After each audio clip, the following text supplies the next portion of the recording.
aí, fera, ficou fácil? Hoje mais uma aula de química. Dessa vez vamos estudar hidrólise salina. É mais um tipo de equilíbrio químico em meio aquoso. Só que dessa vez vamos parar para estudar as reações que os sais têm com a água. Nós concluímos lá atrás, na aula sobre sais, que os sais são formados a partir de uma reação entre um ácido e uma base, ou seja, eles advêm de uma reação entre um ácido e uma base que perdem uma molécula de água. Na hora em que eu faço o processo inverso, eu pego um sal e reajo ele com água, a gente prevê que reações de sais em água originarão ácidos e bases. Quero chamar a atenção que apenas os fracos, ou seja, apenas os ácidos ou as bases fracas é que são importantes para esse equilíbrio. Portanto, ácidos e bases fracas formadas numa reação de hidrólise é que permitirão a existência do equilíbrio químico. Então, só os fracos realmente importam para o equilíbrio de hidrólise salina, para esse tipo de equilíbrio químico. Então nós dizemos que esse tipo de equilíbrio químico é regido pelo fraco, é regido pelo eletrólito fraco, é regido sempre pelo fraco. Isso vai ser importante demais para o passar do estudo que a gente vai construir. Eu quero então que você pense o seguinte comigo. Trouxe um exemplo aqui. Antes mesmo que você olhe e focalize todo o desenho que eu fiz, por enquanto, mantém seu foco apenas no que está em preto. Depois analisamos o que está em azul. Inicialmente, você imagina, o que é que você tem aqui? Aqui você tem o sal, o cloreto de amônio. E esse cloreto de amônio vai reagir com água. Esse cloreto de amônio reagindo com água originará uma base e um ácido. Importante saber demais desse processo. Importante saber que esse sal, ele se dissocia, originando íons amônio e íons cloreto. A água, como aprendemos em aulas passadas, ela também se dissocia, dando origem a H+, e OH-. E veja, quando eu tenho as dissociações desses dois compostos separadamente, você nota que esse dissocia-se em amônio e cloreto e só. E essa estrutura, a água em H+, e OH-, como você nota aqui. Você percebe então uma situação. Percebe que quando esses íons estão longe um do outro, em sistemas separados, eles não têm a possibilidade de interagir. Mas quando estão juntos, como é o caso dessa reação, aí eu tenho outras possibilidades de interação. Por exemplo, o amônio, que relacionava-se sozinho com o cloreto, agora pode relacionar-se com a hidroxila. Já o cloreto, que interage com o H+, ele agora tem essa possibilidade. E antes, ele só conseguiria interagir exclusivamente com o cloreto, com o amônio, que estava no seu sistema. Então, na hora que eu misturei esses dois componentes juntos num sistema só, as possibilidades de interação aumentam. E é por isso que o amônio tem a tendência de interagir com a hidroxila, enquanto que o cloreto tem a tendência de interagir com H+. Só que lá de trás, do assunto de ácidos e bases, nós aprendemos como identificar quem são ácidos fortes e quem são ácidos fracos. Nós conseguimos identificar quem são bases fortes e quem são bases fracas. Qualquer coisa, dá um pause aqui, volta na aula de ácidos e bases e anota direitinho como identifica. Mas aqui a gente vai lembrar. Por exemplo, aqui a possibilidade de interação entre cloreto e H+ dá origem ao ácido clorídrico. Só que o ácido clorídrico é um hidrácido e aprendemos que ácido clorídrico, ácido bromídrico e ácido iodídrico, eles três são hidrácidos fortes. E se são hidrácidos fortes, a tendência é que esse ácido, ao invés de manter-se associado como está aqui, ele se mantenha dissociado, ou seja, ele dê origem a H+ e a Cl-, tanto ao íon H+ quanto ao íon cloreto.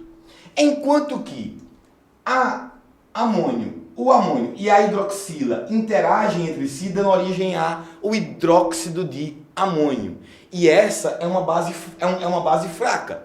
Aprendemos que bases fortes só são exclusivamente as bases formadas por elementos químicos da família 1A e 2A. E nesse caso, não é o que acontece.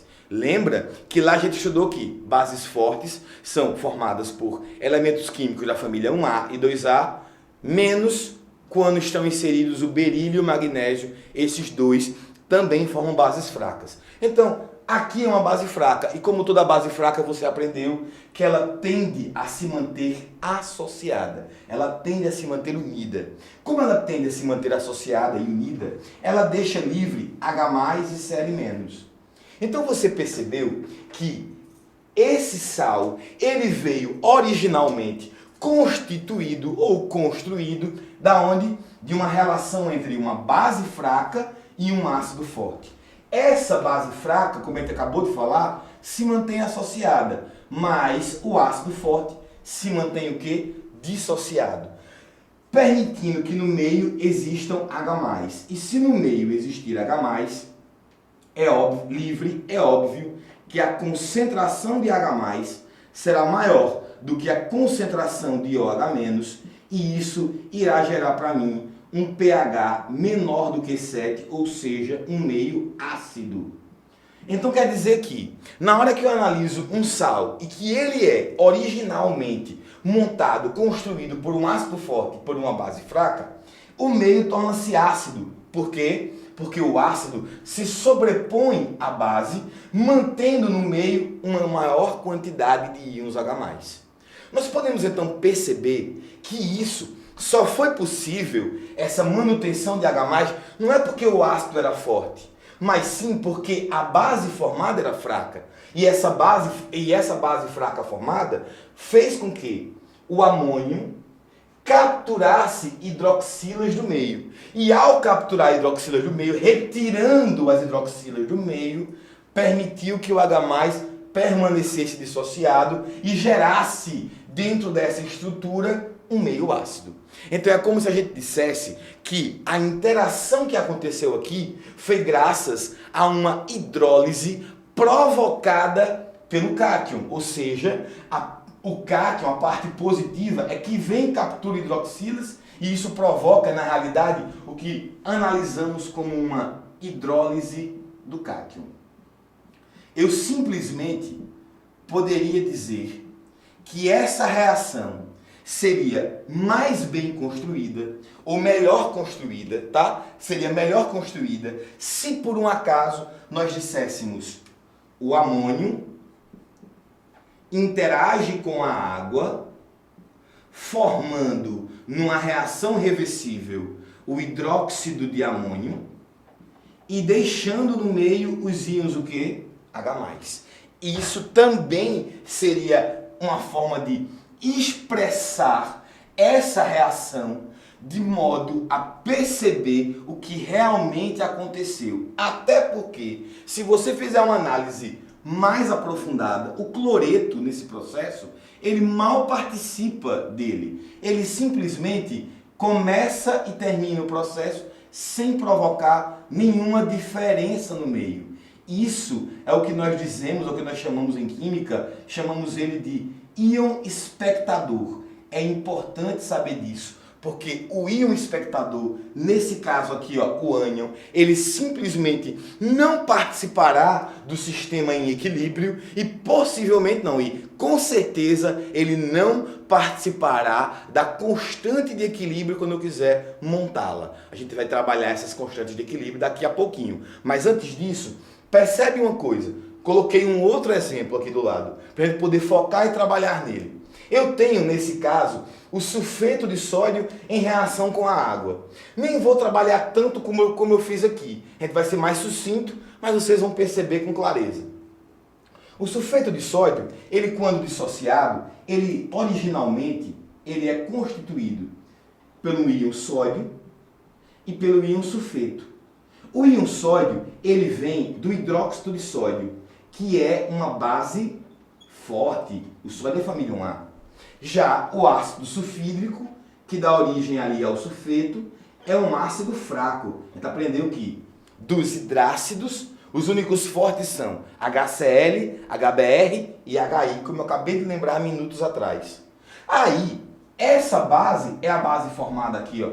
Já esse ácido é o ácido formado. Como esse ácido é um ácido fraco, ele se mantém associado.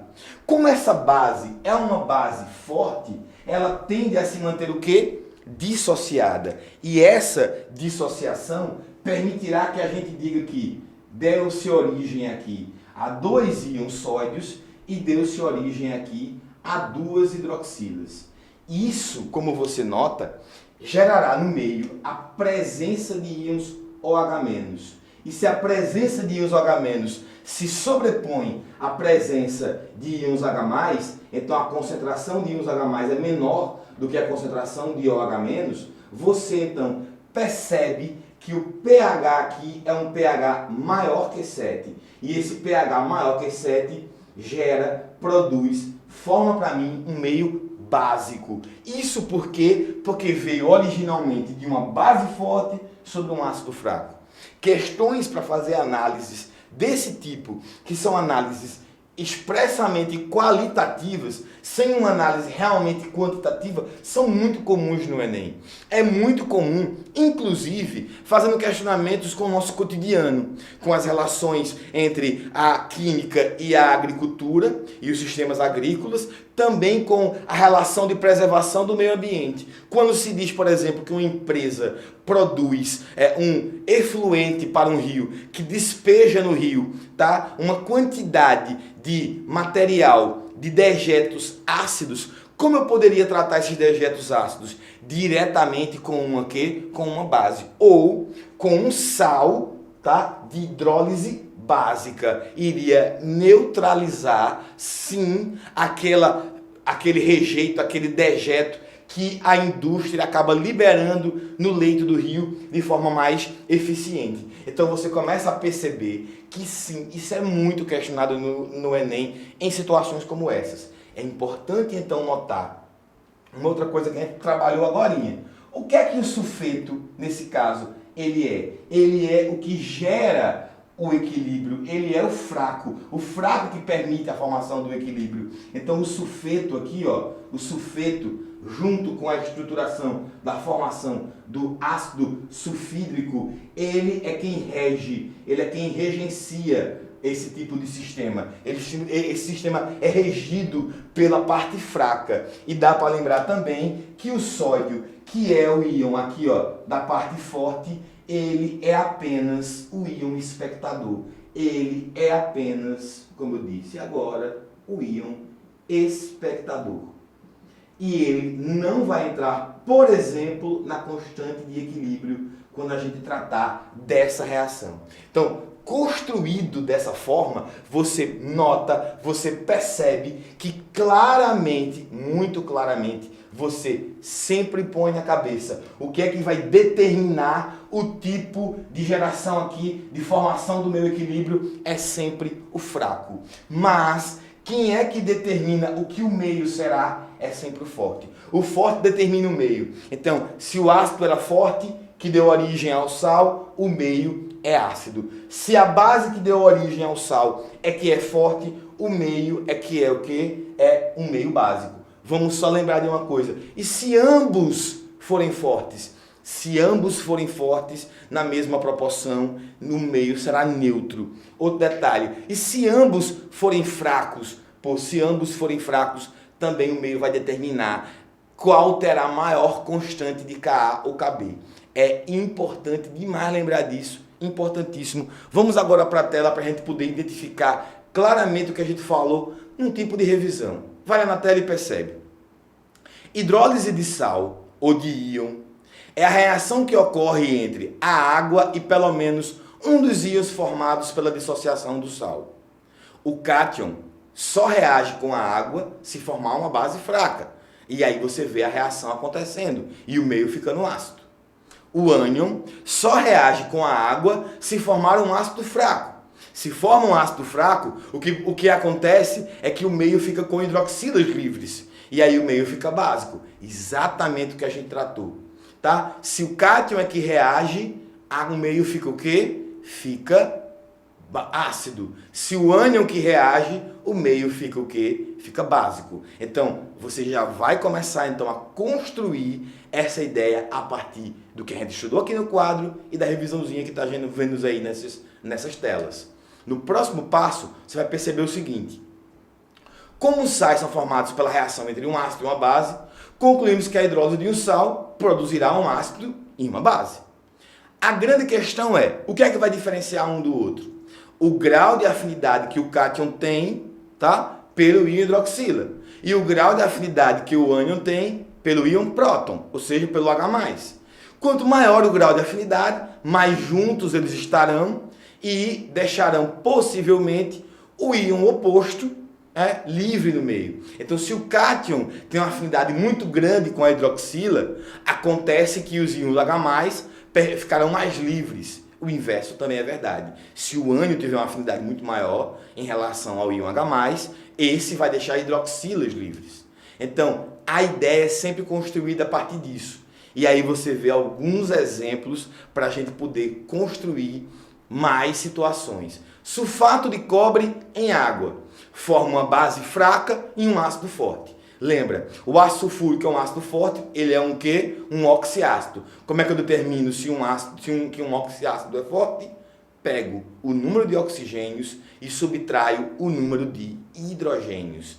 E isso permite que eu tenha como resultado aí o valor 2. Aí você vai lá e lembra. Se o valor dessa diferença é 2 ou maior que 2, o ácido é forte. Se é 1, o ácido é moderado, também considerado fraco, mas menos fraco se a diferença for 0. Nesse caso, o ácido é forte. No segundo exemplo de um sal de reação básica, o cianeto de potássio sofre hidrólise e dá origem ao hidróxido de potássio, uma base forte, e o ácido cianídrico, um ácido fraco. A base forte, ela se sobressai, o meio será básico, então é um sal de reação básico. Enquanto que um sal de reação neutro, como o nitrato de potássio, ambos gerados são fortes. A gente diz que nesses casos nem há hidrólise. A hidrólise sequer acontece, porque a gente viu que a hidrólise acontece quando existe a formação de um eletrólito ou um ácido ou uma base fracas, porque é ela que regencia o processo de hidrólise. Aí, fera, ficou fácil. Eu te convido a vir aqui no quadro para a gente poder analisar isso também do ponto de vista quantitativo, óbvio, sem perder de vista a análise qualitativa que a gente já vinha construindo. Imagina agora que eu tenho outras duas reações. E nessas outras duas reações, eu vou focar a primeira. Eu tenho fluoreto de potássio. Esse sal em água leva à hidrólise de todos os componentes da íon potássio, íon fluoreto, íon H+, e íon OH-. O que é que tu sabes? Tu sabes já que o H+ com o fluoreto, eles vão tender a se manter unidos. Ou seja, eles vão tender a dar origem ao ácido fluorídrico, HF. Por quê? Porque ele é um ácido fraco. E como ácido fraco que é, ele prefere se manter unido, tá? Ele prefere se manter associado. Já por sua vez, você percebe que o meio deixa bem claro que eu tenho íons potássio e eu tenho íons hidroxilas livres. Mas o íon potássio, nesse caso, ele nem participa do processo, né? Ele monta a estrutura que é forte e a estrutura forte não leva em si a hidrólise da água. Ele é um simples íon espectador. E aí você começa a notar o seguinte, era como se a reação não tivesse o potássio. Você excluísse o potássio dessa sua análise. E aí o que é que dá, o que é que se constrói como constante de equilíbrio Kc?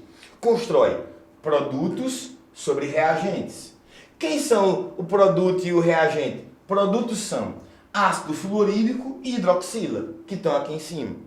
Quem são os reagentes? Você pode colocar a concentração do KF, ou seja, do fluoreto de potássio, que será a mesma do fluoreto. Ou simplesmente você pode colocar a concentração do próprio fluoreto. Ah, Robervan, por que eu não coloquei a água? Porque você já aprendeu que em constantes de ionização, em meio aquoso, você simplesmente exclui a água do processo. Você não coloca por quê? Porque as concentrações de água com o tempo permanecem constantes e mais você aprendeu também que líquidos puros não entram na constante de equilíbrio. Então você já percebe que esse seria o Kc. É uma forma de calcular. Outra forma de calcular é justamente calcular esse Kc, que vai ser também chamado de constante de hidrólise. Você calcula simplesmente dividindo o Kw, que você já conhece quanto é, a 25 graus Celsius ele vale 1 vezes 10 a menos 14, dividido pelo Ka. Por que pelo Ka? Porque o Ka é justamente o eletrólito fraco, é o ácido fraco. Ó, usa o Ka, usa a constante do ácido, porque o ácido é fraco. A gente aprendeu que quem rege uma estrutura de hidrólise salina é sempre o fraco. Outro detalhe, quer perceber uma coisa? Próxima reação. Você tem o cianeto de ferro 2, ou cianeto ferroso, reagindo em água. Originará os íons ferro 2+, 2 cianetos, 2H+, e 2 hidroxilas. Porque a reação aqui vai acontecer na proporção de 1 para 2. Então, quando você constrói isso, você pensa. O ferro, ele poderia vir capturar hidroxilas e formar o hidróxido de ferro. Verdade. E o hidróxido de ferro é fraco. Então ele iria sim associar-se. Assim como o H+, iria se juntar com o CN-. E sim, é verdade, formaria ácido cianídrico. Você aprende sim que o ácido cianídrico é um ácido fraco. Então ele vai se manter associado. Da mesma forma que o ferro iria se juntar a hidroxila e iria originar o hidróxido de ferro 2. Esse hidróxido de ferro 2, junto do ácido cianídrico, eles dois são fracos. Então, se ambos são fracos, os dois fazem parte do equilíbrio. E por isso que você monta, ó, reagentes embaixo, produtos em cima. Produtos aqui, ó, o hidróxido de ferro, primeiro componente, ácido cianídrico, segundo componente elevado ao quadrado, e você já sabe, o único reagente que eu coloco é o cianeto de ferro 2, monta o que seria o Kc, que seria a constante de hidrólise, tá? É a constante de hidrólise dessa reação, também chamada de KH. Nesse caso, seria o Kw dividido por Ka vezes Kb. Por quê? Porque tanto o ácido quanto a base, ambos são fracos. Se ambos são fracos, eu divido pelos dois. E assim você já fica preparado para voltar lá para a tela e ver comigo algumas questões para a gente poder conhecer melhor essa análise de hidrólise salina. Ele diz o seguinte: o cianeto de sódio, NaCN, é um poderoso agente complexante, usado em laboratórios de química e indústrias de extração de ouro. Quando uma indústria lança cianeto de sódio sólido nas águas de um rio, ocorre a seguinte equilíbrio químico, ocorre a seguinte reação de equilíbrio químico. Cianeto reage com água, forma ácido cianídrico e libera hidroxilas. Vocês perceberam que nessa questão do Enem, o cara simplesmente extirpou da reação o sódio? Por quê? Porque o sódio é um íon espectador. O que o cianeto está fazendo aí? O cianeto está interagindo com a água e formando um eletrólito fraco, que é o ácido cianídrico, e liberando no meio hidroxilas. Ao liberar no meio hidroxilas, deixou o meio básico, já que o cianeto de sódio, ele é um sal originalmente montado por um ácido fraco e uma base forte.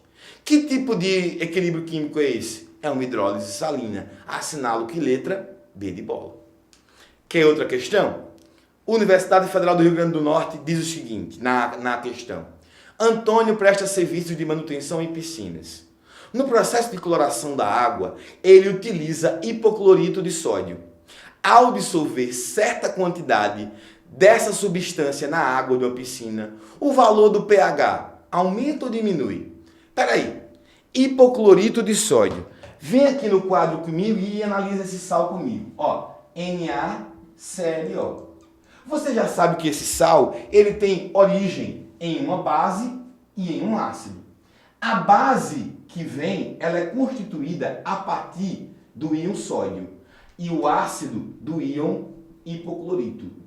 Você percebe também com clareza que há aqui você nota com clareza que há aqui a formação de uma base que é o hidróxido de sódio. Uma base forte, essa base forte porque o sódio é família 1A. Aqui, originalmente, viria de um ácido, o ácido hipocloroso. Número de oxigênios 1, menos número de hidrogênios também 1. 1 menos 1 dá 0. Se dá 0, esse ácido é um ácido fraco. Quem venceu a relação? A base forte. Se a base forte vence o ácido fraco, obviamente o pH desse meio é um pH maior do que 7, portanto um pH alcalino ou um pH básico. Volta para a questão e percebe, o pH faz o quê? O pH aumenta pela o quê? Pela hidrólise do sal. A gente vai lá e assinala a letra C com grande facilidade. Aí, fera, com essa segunda questão, você com certeza está pronto para detonar com hidrólise. Hidrólise é um assunto que cai muito, hidrólise salina, cai muito no Enem, como a gente já tratou no início da aula. Então, se prepara, continua. Na próxima aula, a gente vai se encontrar e não demora não, é só dar play na próxima aula, tá? Grande abraço.